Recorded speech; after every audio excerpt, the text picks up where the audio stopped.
지금 복합플랜트와 지하복합플랜트 연구단을 맡고 있는 고등기술연구원의 김호입니다.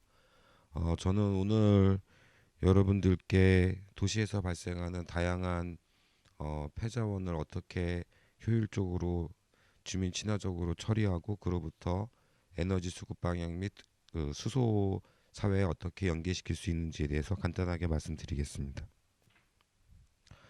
먼저 지금 저희 그 복합플랜트와 지하복합플랜트의 연구단 개요를 좀 잠깐 설명드릴 텐데요.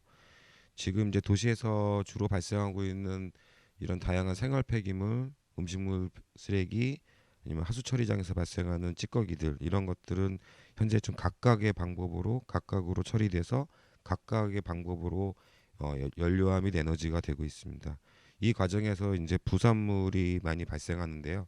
그로 인해서 뭐 악취 피해라든가 다양한 2차 부산물을 처리하는 데 있어서 비용 문제 이런 것들이 이제 그 플랜트의 경제성을 해치게 되고 또 주민들이 기피하는 시설이 되기 때문에 이런 것들을 이제 어떻게 앞으로 미래 도시에서는 효율적으로 어, 대응할 것인가가 지금 관건이 되고 있습니다.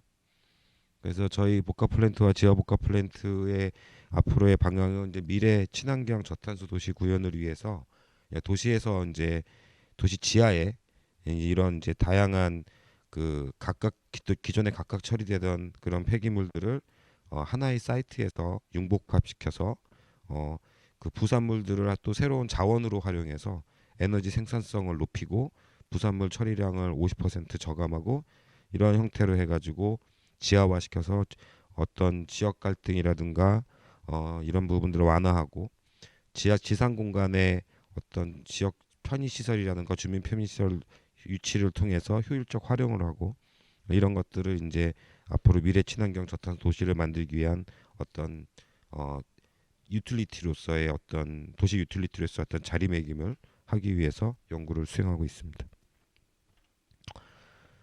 좀 약간 좀 자세하게 설명드리면 이제 각각의 이제 뭐 주로 생활 폐기물 그 이런 것들은 이제 소각을 통해서 주로 이제 연소 배가스가 발생하고 열과 전기가 생산되는데요.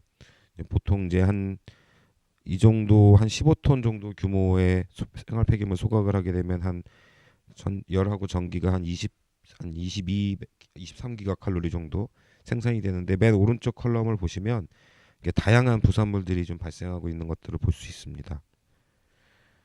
근데 이제 이걸 복합화 시키게 되면 가운데 중간에 이제 이 플랜트 자체의 자원순환 체계에서는 좀 앞서 보던 것보다 좀 되게 그 복잡하게 보일 수 있지만 여기 그 오른쪽 컬럼에 이제 최종적으로 발생하는 자원과 부산물을 보면 상당히 심플하게 표현될 수가 있겠습니다.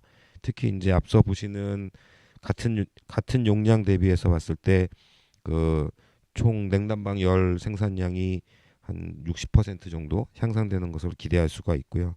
가장 중요한 것은 이제 부산물들 처리, 특히 이제 악취 처리라든가 이런 것들이 되게 용이해지기 때문에 이런 것들은 이제 앞으로 국내의 도시의 지하에 이제 유틸리티로 보급을 하고 그리고 이제 향후에는 그 해외 플랜트 쪽으로 연계하는 것까지 고민하고 있습니다. 저희 이제 큰 R&D 로드맵에서 저희 1단계가 이제 2016년도에 복합 플랜트 연구단이 출범돼서 현재 수도권 매립지에 2만 규모 실증 플랜트를 구축을 했고요. 현재 이제 올해 이제 새롭게 지하 복합 연구단을 출범을 해서 지하에 이제 요거보다 한 2배 정도 되는 규모로 좀 더 업그레이드된 복합화 플랜트를 건설할 계획이고 향후에 이것들을 이제 실증까지 가는 이제 사업당 규모로까지 생각을 하고 있습니다. 간단하게 동영상으로 그 현재 복합 플랜트 실증 플랜트 운영에 대한 간단한 현황을 좀 동영상으로 보여드리겠습니다.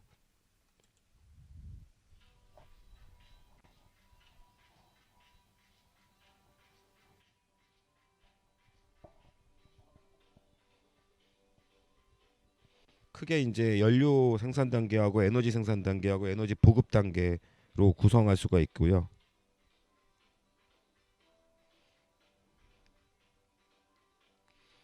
이제 3종의 폐기물을 반입하는 시설에서부터 악취 관리를 지하화해서 철저하게 하고 있습니다. 그리고 이제 발생하는 악취 가스는 연소 공기로 활용할 수 있게끔 그렇게 정리하고 있고요. 이제 반입 설비들도 철저하게 이제 클로스한 시스템으로 진행할 수 있도록 최대한 노력하였습니다. 그리고 이제 여기서 가운데 수열 탄화 반응기는 이제 물이 많은 유기성 폐기물들을 이렇게 증발 잡열을 이용해서 건조시키지 않고 이렇게 물을 분리하는 기술로 해서 에너지 자체를 적게 소비하게 해서 기존 건조 대비 한 3분의 1의 에너지로 이렇게 그 수분을 빼내는 이런 이제 그 플랜트의 특성을 좀 반영하였습니다.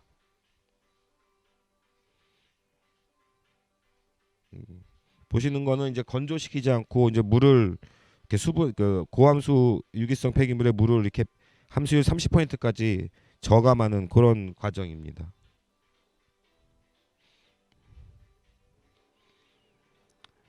여기는 이제 그 파이어 소각열을 이용해 가지고 이렇게 30%짜리를 10%까지 건조하면서 외부 에너지를 쓰지 않고 건조하는 그런 단계고요. 요거는 이제 생활 폐기물과 아까 이제 1차 고용화된 그 폐기물들을 이게 이제 혼합해서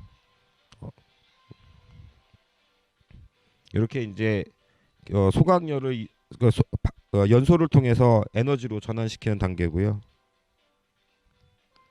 네, 이거는 이제 발전기입니다.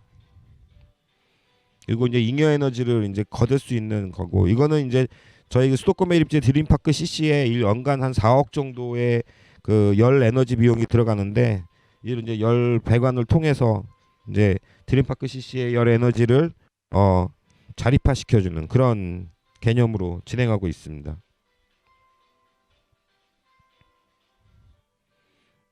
뭐 당연히 이제 이 악취 부분도 관리를 철저하게 해야 되기 때문에, 특히 여기에 이제 그 클럽하우스 근처에서 이게 있기 때문에 상당히 악취 부분에 신경을 많이 쓰고 있습니다.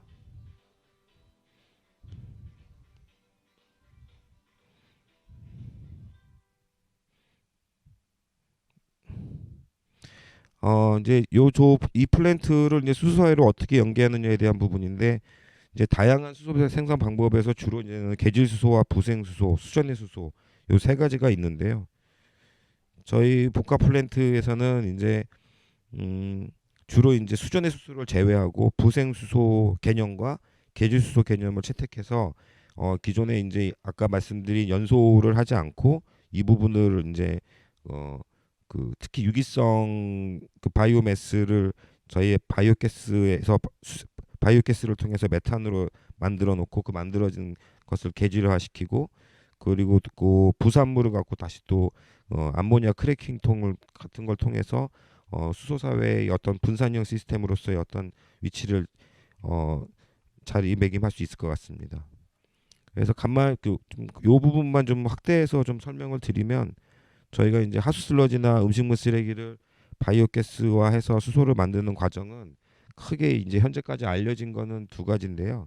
첫 번째는 생물학적으로 다이렉트로 수소를 만들 수 있습니다. 그래서 퍼스트 에너로빅 디제터라고 하는 부분이 그런 부분이고, 이 부분 두 번째는 이제 가장 많은 건데 이제 메탄을 생산해서 그 메탄으로부터 계질을 하는 부분이죠. 그래서 이 부분이 이제 거의 대부분 한 80% 이상이고, 그리고 이제 새롭게 좀 제안드리는 요 부분은 이 그러니까 형기소화를 하고 나면 이제 암모니아 같은 이제 부산물들이 발생하는데, 얘를 이제 암모니아 크래킹 같은 걸 통해서 별도로 수소를 만들 수 있습니다. 그러면 여기 보시는 바와 같이 슬러지 1톤당 한 14.6톤, 그리고 음식물 쓰레기당 한 1톤당 한 22.3톤 정도의 죄송합니다. 킬로그램입니다.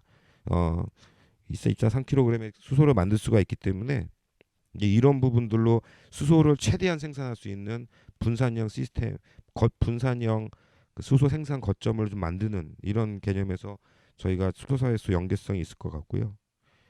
이 뒤에 자료는 각각에 대한 매스하고 에너지 밸런스를 참고로 보여드리겠습니다.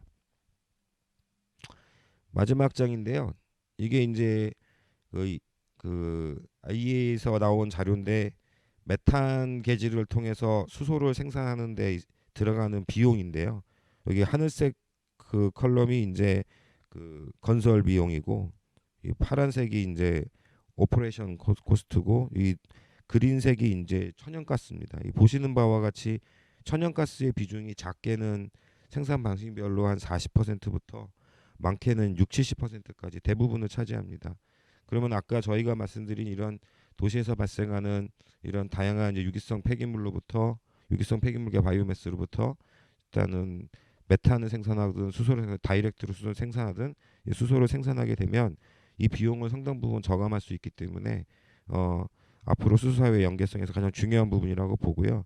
특히 한 가지 말씀드릴 수 있는 거는 이제 음식물 쓰레기나 이런 시웨이지 슬러지로부터 나오는 현기 소화를 통해서 나오는 바이오 가스는 천연가스하고 다르게 그, 그 탄소 중립의 법칙에 의해서 그 CO2로 카운팅되지 않습니다. 그렇기 때문에 뭐 명확하게는 그린 수소 CO2가 발생하니까 그린 수소는 아니지만 어쨌든 그 온실가스 배출량에는 카운팅되지 않는 CO2이기 때문에 이 또한 상당히 국가 온실가스 감축에도 상당히 도움이 될 것이라고 예상하고 있습니다.